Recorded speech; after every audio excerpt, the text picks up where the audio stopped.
Of course, we bring in Super Bowl champion Damien Woody. Look at his face. That's all you needed to see.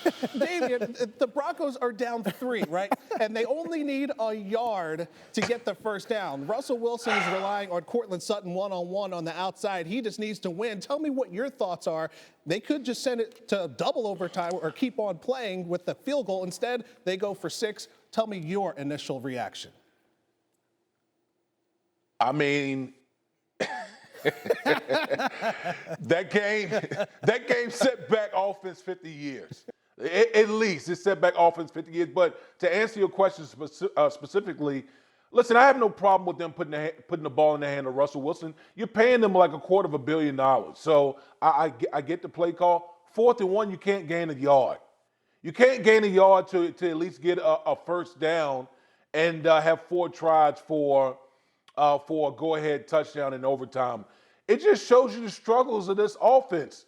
I mean, you trade for Russell Wilson, you pay him all this money, you got a new coach who's an offensive-minded coach, and their offense is just disastrous.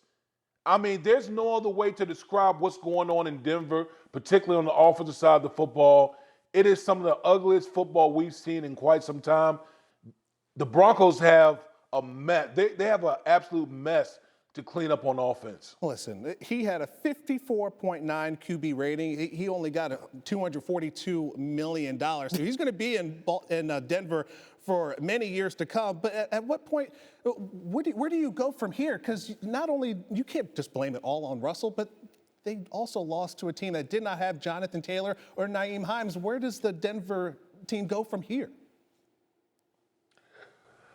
You would think up. I mean, you've hit rock bottom, but I don't know if the Denver Broncos actually have hit rock bottom as far as the offensive woes are concerned. And you're absolutely right. You're paying Russell Wilson all this money. Guess what? Russell Wilson's not going anywhere.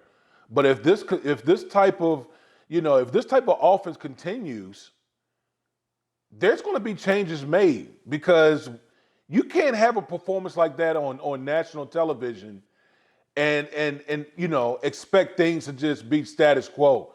Again, that performance probably set offense back 50 years by both of those teams. So the Broncos, there was so high expectations for the Denver Broncos coming into the season with that Russell Wilson trade.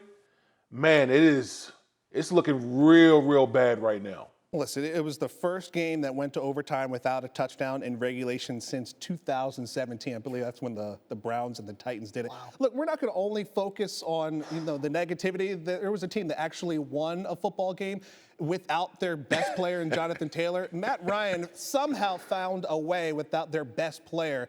What does this say about the Colts finding a way to get it done on the road?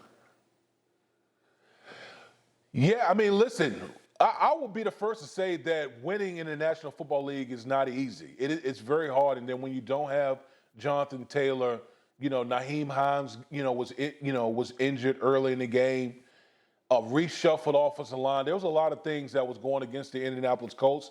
But for them to be resilient enough to win on the road in Denver and going against a very good Denver Broncos defense, listen, that speaks volume of the Indianapolis Colts, the team.